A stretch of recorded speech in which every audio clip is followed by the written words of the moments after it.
Understanding cybersecurity in today's world of online banking can have a significant impact on protecting your finances and privacy. While this topic can be intimidating, developing a fundamental understanding is not only vital, but can also be very approachable. Hi, I'm Jacob Huddleston, Technology Specialist at Sioux Falls Federal Credit Union, and this is Sioux Falls Fed Member Security Training. Ever get an email that captures your attention through intrigue, fear, or even trust, and you question whether you should open the attachment or click on the link? Or how about a phone call from a questionable source that leaves you feeling confused? You're not alone. It happens to many people every day. That big fat question mark above your head is your internal caution flag, and it's good to listen to it. Let's talk about fraud. There is a common method fraudsters rely on for their exploits. One of those techniques is called social engineering, which is the use of deception to manipulate people into divulging sensitive information. Popular approaches consist of using intimidation, extortion, blackmail, as well as persuasion, flattery, and empathy, just to name a few. The end goal is to get a reaction out of you to interact with their trap. Two popular avenues for social engineering are emails and phone calls. But these tricks of deception are frequently used even in postal mail schemes. It's highly advised that you approach all emails, phone calls, and pieces of mail you receive in today's world with caution. The vast majority of these social engineering attempts will be utilizing another technique called spoofing.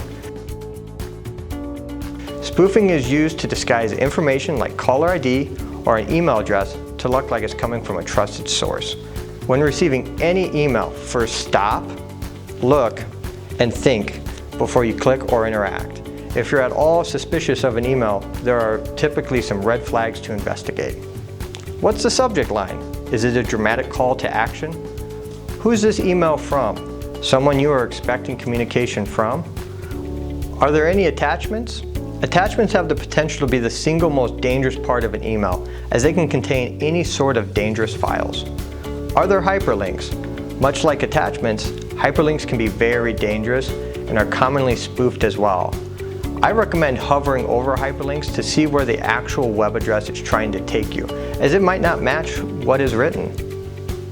Much like the subject of an email, the body of an email that is malicious will try and entice you to interact with it. These are all red flags you should be wary of.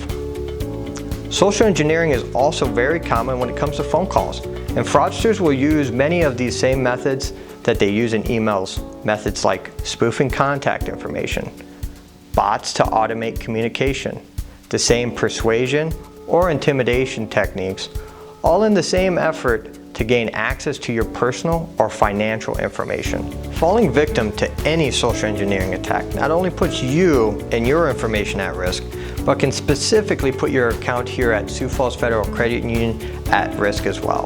If a fraudster gains access to your device through social engineering, they can potentially access your usernames and passwords, find personally identifiable information that's stored on your device like social security numbers, dates of birth, and addresses, just to name a few. It's very important to be prepared for social engineering attempts, as they are unfortunately very common. The good news is once you make it a point of focus, you'll be able to protect yourself in all things cybersecurity.